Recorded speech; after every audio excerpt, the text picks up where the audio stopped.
Em sua opinião, qual o maior entrave do Programa Nacional do Livro Didático no município? Na minha opinião, eu vejo assim que há dois problemas. Um está relacionado à escolha do livro didático e o outro problema, o outro entrave que eu percebo está relacionado à questão da distribuição dos livros didáticos no município. São assim os entraves que eu mais assim percebo observando assim de fora, né? E observando a realidade da escola em que eu trabalho. Então eu observo mais esses dois aspectos. Quais fatores levam ao surgimento desses problemas? No que se refere à questão da escolha do livro didático, eu acho que um dos fatores que concorre assim para esse problema é a questão do preparo do professor, do envolvimento do professor na escolha desse livro. Por exemplo, o MEC ele já faz uma avaliação dos livros que serão distribuídos para os municípios que assinam, esse contrato. Mas dentre esses livros que estão liberados pelo MEC para os municípios escolherem, o professor ele é convidado para essa escolha, o professor de cada área de conhecimento. Mas o que acontece? Nem sempre o professor ele está preparado para fazer essa escolha de acordo com o que seria, digamos assim, mais pertinente. Muitos professores vão e não sabem exatamente que critérios eles vão adotar para escolher esse livro. Então, eles simplesmente vão escolher, por exemplo, um livro de história, porque ele é da área de história, mas assim, baseado no que vai ser feita essa escolha, né? Eu observo que deveria haver um preparo desses professores, deveria haver uma discussão em torno desses critérios, por exemplo, que linha de trabalho, que linha de pensamento que a nossa Secretaria de Educação quer seguir, no ano letivo tal, 2013, por exemplo, ou vamos pegar assim, 2014, o triênio 2014 a 2016, que a escolha do livro didático ele é para 3 anos, para o triênio. Então, eu vejo assim que ainda falta uma discussão em torno disso com os professores, ver essa questão da linha, de pensamento, as abordagens, ver que abordagens são as melhores para a gente escolher, principalmente no que se refere à matemática, à língua portuguesa, aliás, em todas as áreas de conhecimento, porque todas são importantes, Então, uma das questões é essa. E em relação à questão da distribuição do livro didático, eu observo o seguinte: o livro didático ele é distribuído para o município da seguinte maneira. A partir do resultado do censo escolar do ano anterior, nós recebemos nas escolas uma certa quantidade de livros didáticos baseados nesses números. Mas o que acontece? Muitas vezes a escola, naquele ano específico, ele tem uma demanda maior de alunos. Ele recebe mais alunos do que o ano passado. E aí, resultado, nós acabamos sem um número de livros suficiente para atender toda a clientela. Mas assim, o MEC oferece outras possibilidades. Mas o que acontece? Nem sempre essas possibilidades, elas são assim tão acessíveis, Como pegar livros como é que se diz assim, que estejam reservados só para atender a essa, digamos assim, essa ampliação de clientela. Mas poderíamos resolver de uma outra maneira.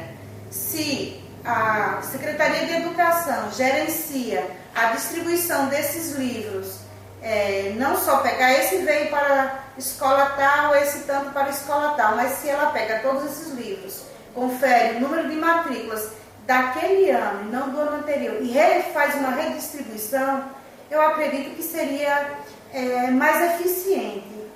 E detalhe, também que eu observo, se na minha escola eu recebo 300 livros didáticos, mas eu precisei só de 290 e a escola Y precisa de mais livros que a minha escola, muitas vezes eu tenho receio de repassar esses livros, pensando no ano seguinte. E se no ano seguinte eu tiver mais alunos ainda, né? Como é que eu posso ficar, né?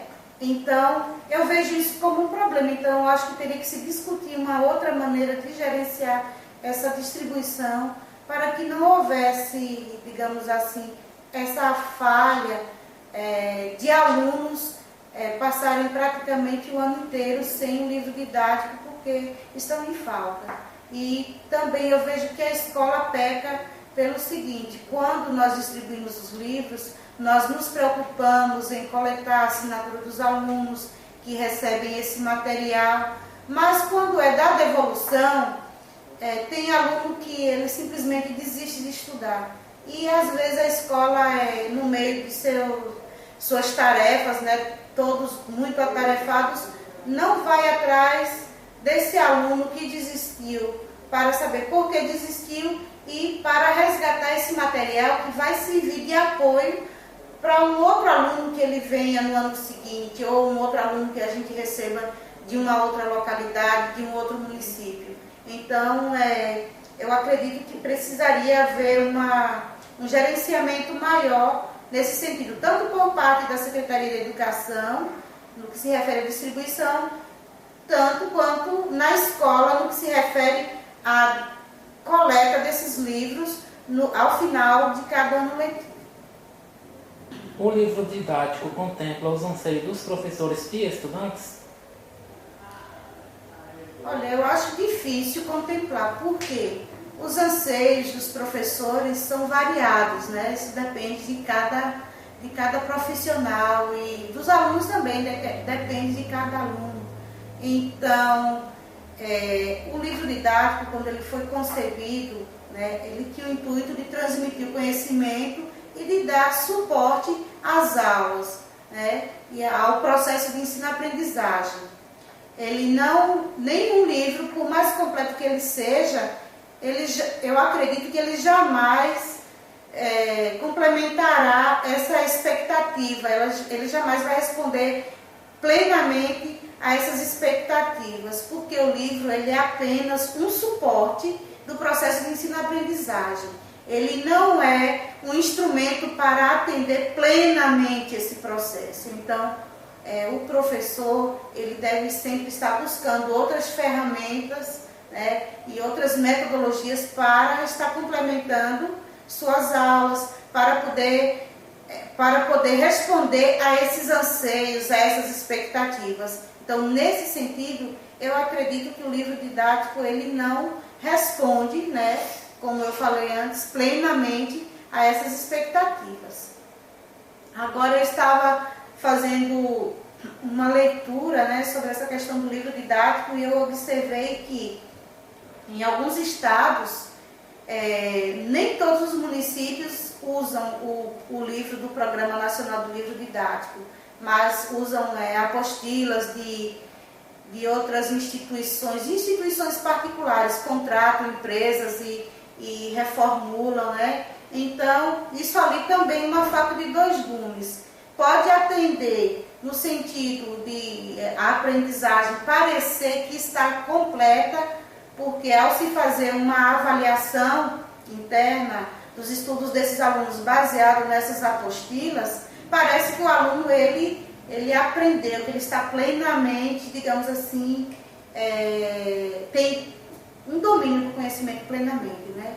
Mas se a gente for ver no sentido mais amplo, pode ser que essas apostilas não atendam a esses anseios. Então, comparando esses materiais com o livro didático, então eu acredito que o livro didático ele corresponde melhor a essas expectativas. Isto depende do material também que está sendo utilizado, né? Mas como que ele já faz uma triagem desse material, então eu acredito que para ser apenas um suporte, uma das ferramentas, eu acredito que ele é suficiente, mas nunca sozinho, sempre com outros materiais de apoio, pesquisas em outros veículos, né, que não livro didático.